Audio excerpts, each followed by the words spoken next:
Saan ang galing? Anong nagawa ni President Duterte? Noon, pag umakyat tayo sa Baguio, napakatagal. Kasi yung biyahe, wala pa yung mga expressway. Sinong gumawa noon? Si President Rudy Duterte. Nag-ikot tayo sa ibang probinsya. Bypass road, airports, napakaganda lahat. Tulay, Central Luzon, ang daming presidente dumaan dyan. Pero si President Rudy, ang napakaraming nagawa. Palakpakan po natin si President Rudy. Sa mga kapatid nating Muslim, binigay niya ang autonomous region. Palakpakan po natin. Sa droga, bumaba. The crime is down, the economy is up during the time of President Rudy. Kaya marami po, marami siya nagawa. Coastal Road, Sorsogon, Bicol, Davao, Cebu, napakadaming nagawa ni President Rudy. Now, thereafter, what is next? Si Vice President, pwede na maging presidente, si Sara Duterte. But again, hindi gahaman itong si Vice Presidente. Hindi ito yung tao na power. Nagtatiming. She sacrificed.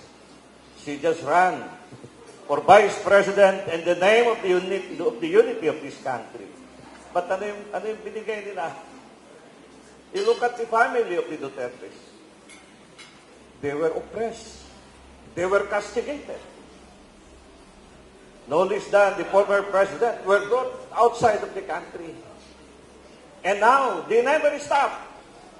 They continue filing in the House of Congress. You can just imagine the pressure to Vice President Sara Duterte. But I know, sooner or later, the Agila is there. Palakpakan po natin ang Agila ng Pilipinas.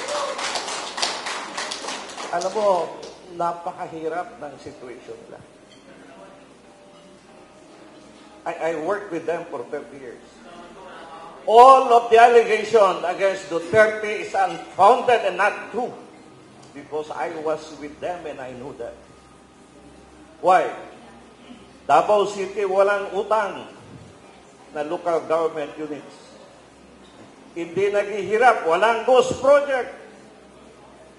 One of the most livable city in the Philippines. One of the richest city in the Philippines. And now we have already international flights, more than 60 to 70 flights a day. And people in Mindanao are not coming here in Manila anymore. They just flew in, including those in Visayas, using the international airport of Davao City. These are progress. And I know, with the Vice President, sooner or later in God's will, she will be the next President of the Republic of the Philippines. Now, what are the ways to go? After having said the past, the present, and the opportunities, dapat ituloy natin yung pagkakaisa. Ilan lang naman yung nandyan eh. Buong sambayan ng Pilipino talaga nag-ihirap. Ngayon lang, sa Surigao, bumagsak lang ang kababagong project dahil sa baha. Hindi magandang pagkagawa. What we need now is that, for me, and I'm saying this, lahat ng buboto sa impeachment ay hindi natin ikakampanya sa 2028. In the House of Congress, down to the district level, you will be marked and you have to pay a big price come 2028 and the people of the Philippines will reject you, including the House of the Senate. Yes. So palakpakan natin yung sambayan ng Pilipino. That is the only weapon that we have if ever there will be an election on 2028.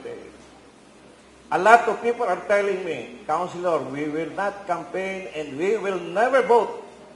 Those who will endorse the impeachment down to the district level, even in the House of the Senate, sila ang mawawala sa 2028. Kaya magkakaroon tayo ng paradigm shift from the status quo to the new setup of politician, a politics of not on personalities, but a politics of issues. So mga kababayan ko, mahalin po natin ang Pilipinas. The most oppressed na napakasakit na ginawa nila sa pamilyang Duterte. Wala namang ano bang kasalanan ni Vice President Sara. In Davao City, wala nang NPA doon dahilan sa programa ni Vice President Sara Duterte. Palakpakan natin si Sara. Napaka-develop at sana ito yung ating mangyari sa buong Pilipinas. On matters of drugs, before President Rudy became the President of the Republic, meron na po kaming rehabilitation program sa Davao, 2003 pa. Kaya nagkakamali kayo for accusing the former President about the drugs campaign. In Davao City, meron na po kaming rehabilitation program in 2003 pa. Ang daming napagamot na nagkaroon ng tama ng droga, ito ay ginawa ni President Rudy Duterte. This is to disabuse your mind that President Duterte is very brilliant. And long time ago, marami ng rehabilitation program sa Davao City.